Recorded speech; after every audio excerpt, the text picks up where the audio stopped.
Tutok makatok sa udto padayon ta sa tuang paglanog-lanog pabati mo sa gihapon kanato mga kabisyo my love so sweet no sa mga naminaw kanato karon sa Asan Dapita kita naabot sa tuang pagsibya mayong udto sa gihapon kaninyon tanan diha karon ilabi na diha Dapita sa may 88.1 Line FM Santo Tomas Davao del Norte, Line FM Banat Caguait, Real Radio San Franz 94.1, Big Radio Bayugan 90.3,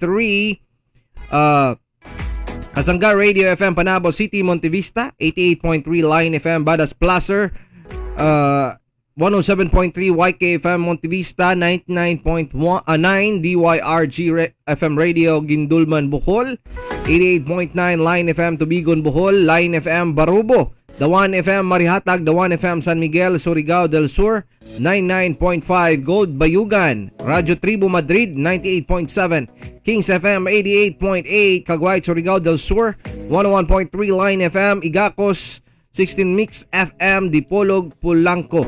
Maayong udto kaninyon tanan diha karon. Dagang salamat sa inyohang paminaw panukad niini diri sa tuang programa. Hala sige palihog ko og plastar live po ta ninyong makita og mahinabi diri sa tuang Facebook page Kalabo Herbal Product Gesser Marketing and Katok Confession.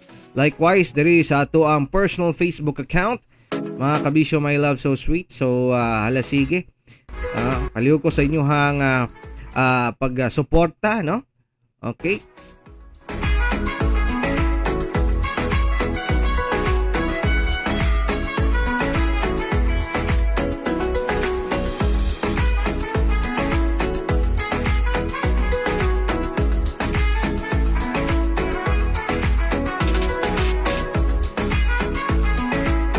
Alright, so niya manukad kita mga kabisyo my love so sweet tuod kini ato ang tulupanon. Gato ka nato sa Gesser Kalabo Plus Herbal Oil Liniment ang sulbad sa labad. Ihaplas mo ang liniment nga numero 1 aprobado garantisado. Kalabo Plus Herbal Oil Liniment amigo muwagtang sa panuhot, suhot, sakit sa panit, samad, kabahong, baho sa tiil, sakit sa ulo, sakit sa tiyan, sakit sa ngipon, bukol-bukol, hubag-hubag, matagtiki, arthritis, rayuma o guban pa.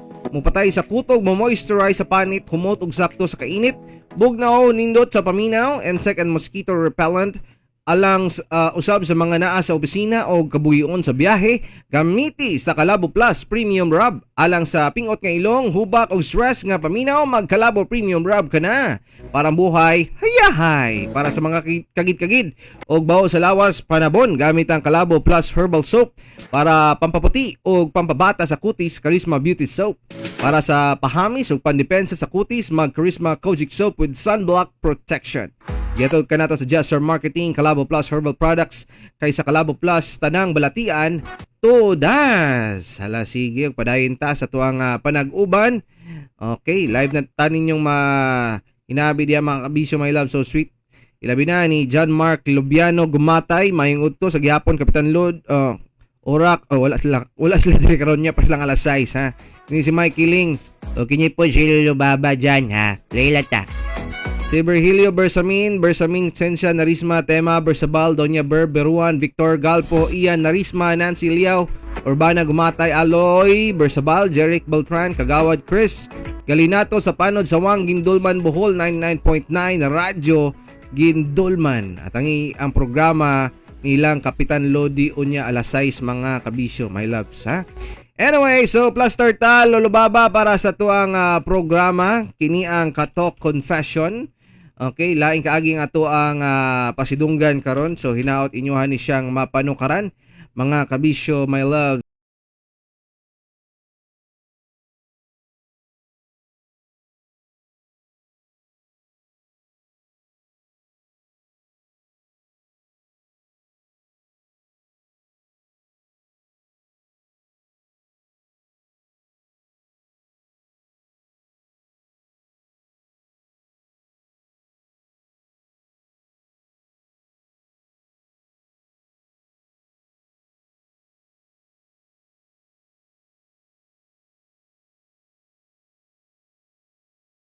Pabati ka na to no or magpadala sa inyohang mga kaagi confession ng uban pa sa tuang Facebook page Katok Confession Alright, pwede nyo i-comment or di ba ka i-message dato diha dapita mga kabisyo my loves no ng inyuhang mga kaagi sa paghigugma. Okay, laing story nga to ang hatagag pagtagad karon. So palihog ko sa inyuhang mabulonganon kaayong pagtagad. Aniya ato ang paminawon ang kaagi ning usa ka tomboy og bayot. Cool ba kaya ilang love story nila? Gani no? Gay lesbian relationship. Love wins. Matod pa. So dito maglangan mga kabisyo. Aniya na ang Katok Confession.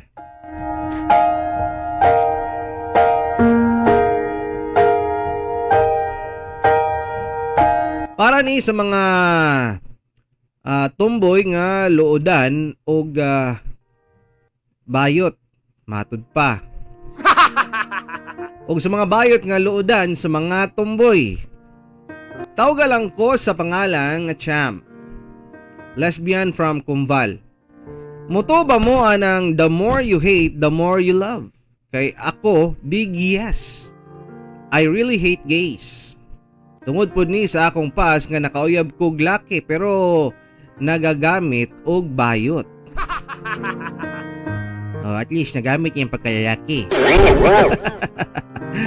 Tungod sa akong pas naglagot na jud kog bayot. Kutob sa ako makita nga bayot kay singgitan na kog salot. Ka-harsh ba sad? Ilang gud pud ta mag-strong sa mga nganya. Sunod ana, one day naay nanguyab nako lalaki. Bet kay nako siya og sekretary ni siya sa usa ka tindahan diri sa Kumbal. Sige siya panguyab nako. Taas man kog buhok sa una. Babae pa kay ko, tan-awon. Og nagkauyab jud mi for the char. Para sa ako kay tungod lagi, tumboy ko gibati. Sadyang dugay lang kong nagladlad. Ang akwaon ta ato binuangan ako siya pero niabot sa punto nga murag ma-fall nako tungod sa iyang effort og sa iyang pagkabet. One day nilaag ko kay festival wala mi nag-text. Whole day ato kay nananghid siya nga mabisi siya. So wala ra pud siya sa akong unahuna atong time nga paglaag nako. Samtang ning tan-aw ko sa event na ay bayot sa ako ang atubangan. Hoy. Gibalikasan pa nako og again giignan na pud nako og salot. Og sa dihang niatubang sa ako imbis mutubag siya nalubatan siya. What the? Akong uyab, bayot. Bayot siya. Kasukaon kay ko nga giluod. Kamatsunon ko atong gabi una. Kinsay di makurat ang imong uyab nimo. Yung pagtuong nga lalaki, uy, nagpalda. Kamatsunon ko atong gabi una. Grabe po niyang kamatsunon ko. Hospitalon o sa muna siguro. Mura kong nawadan og kwarta kay lagot kaayo ko. Maglagot man jud ta pag mawadan ta og kwarta nyo. Ni-walk out ko nga walay tingog. Nisunod siya og gigakos ko niya. Ana siya sa ako nga kung love na ko siya dapat dawaton nako siya. Kay sa una pa lang daw gusto jud daw siya magpahibalo kaso mahadlok siya kay giignan nako siya sa akong kasuko sa mga bayot. After sa iyang mga drama, nakahilak ko og mas gipili nako siya nga suportahan. Pero niabot ra gyapon sa punto nga nagbulag mi. Kay mas bega pa man siya nimo. Sukad ato ganahan ako og bayot. Daghan ako friends nga bayot. Niabot na sa punto nga magpaputol na kog buhok. Happy kay ko tungod kay nabuhat na ako akong gustong buhaton. Daghan ang na-shock.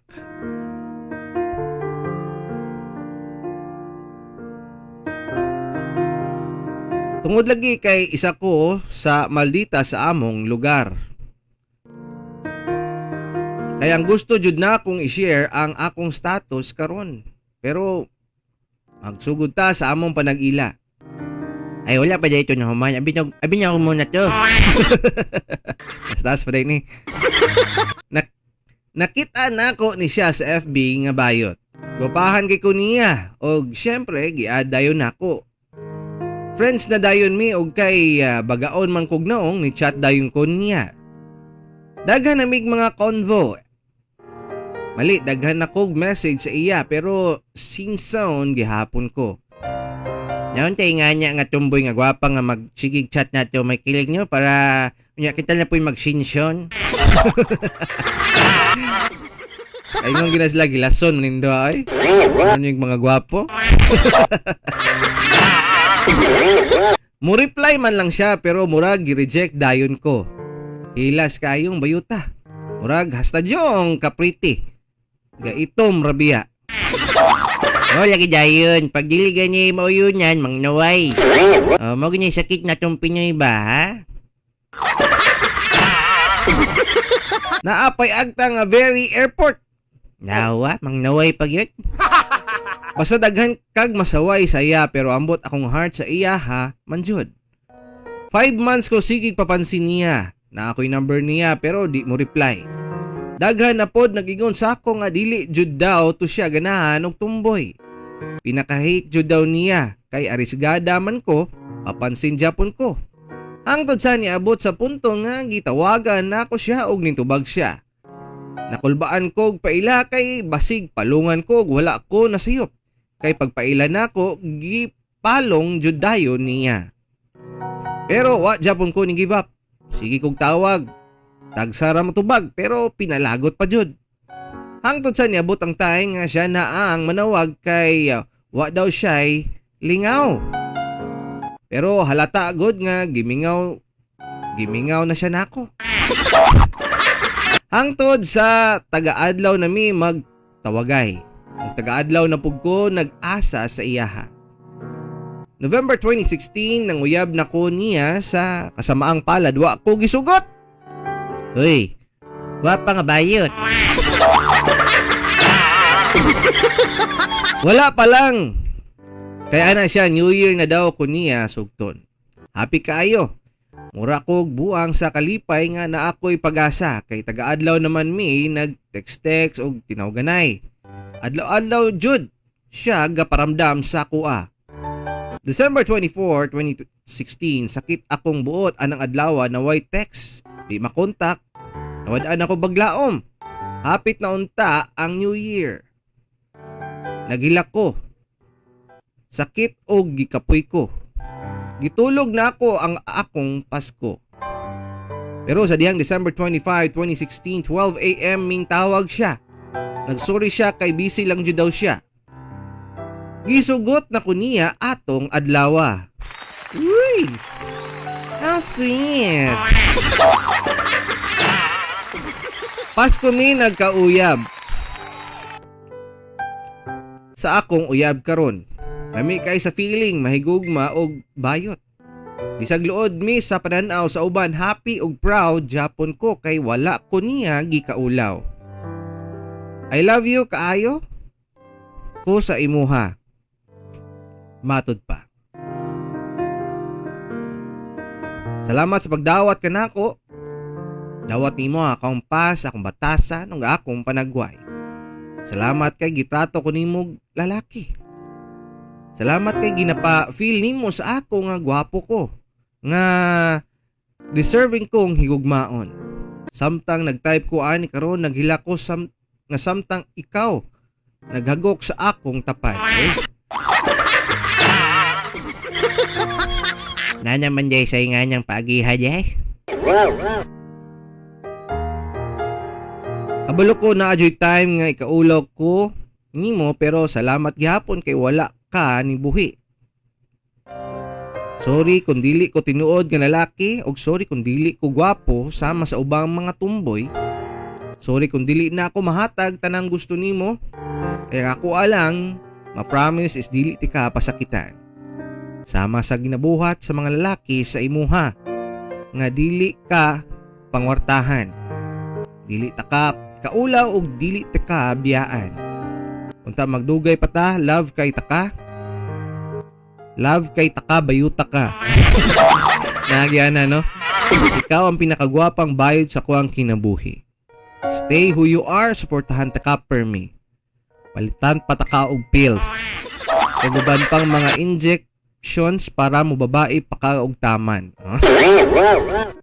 Babae pero daay Junjun. Dili magmatter ng itsura. Ang magmatter ang naadya sa ubos. Ano nagyapon mo babae lalaki sa nganyang paghiha kay magdugsing mo, no? It's the same color. It's the same flavor, ha? So at least nagkadayon gyapon sila. Okay ra gyapon sab na siya, di ba? Ora ra gyapon wa sila nakasala kay tungod opposite ang ilahang karelasyon. Sige. Anya lang gud dapat nganya untang ilahang kuan no. Pero pipila lang kayo. Kasagaran sa mga kuan karon mga tawag nato anya kining mga inganyang kasarian karon. Lahi gid lang ginapangita no. Pipila lang gid kayo ng mga tumboy karon nga mga hilig putsag kayo bayot. Diba? Patiming na siguro may kiling labaw niya kung siguro gwapa jud kayo ang bayot ba no? Gani mura na jud kay babae. Dagan kaya na alulbaba labaw na kung masalaag bitaw ka sa Thailand. No, pagbadto na kag Thailand, siguro doon nimo tan-aw nimo ang tiil. Ang tiil, ang tumoy sa ang kamot kay di kayo mailhan basta ang tiil daw. Ang tiil ug ang bagtak kana. Mo gini tan-aw nimo pero kung itago nila lubaba, patay wa jud kay ebidensya. Di gani mo malat. Nagtsula-tsula naman ay mo skilid no. Agoy nyo paitagid sa kayo. Una lang gituod na siya. Ala sige. Magpakarami kayo. Padayon sa paglambo. Huwag doyo gyapon ta ninyo ha. Labi niya sa pagpahimsog mga kabisyo. Hinigugma natong ating paminyaw. Kinigyabon mga kabisyo ang programang Tutok Pakatok sa Udto. Kauban gyapon mi ninyo kanato kung mga taknaa pabati gyapon mo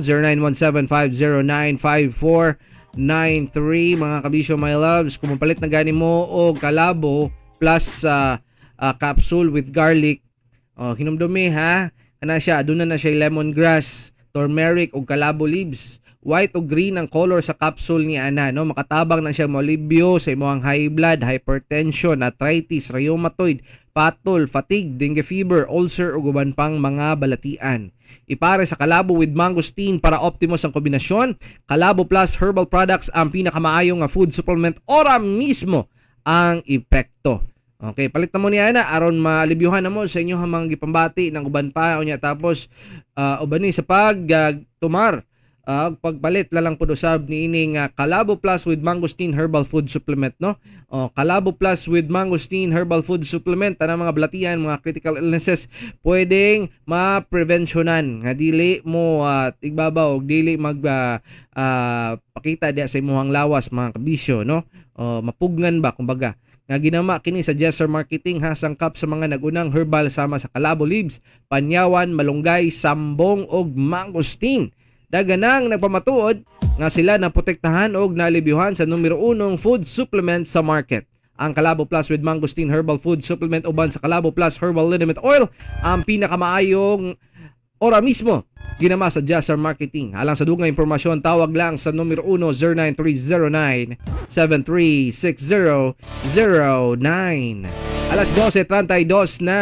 Padayon ta. Few minutes left para kita manamilit. Still, there is a programang Tutok Pakatok sa Udto. Kauban ninyo kini si Mike Kiling. O kini po, Jay Rubabaw, ha?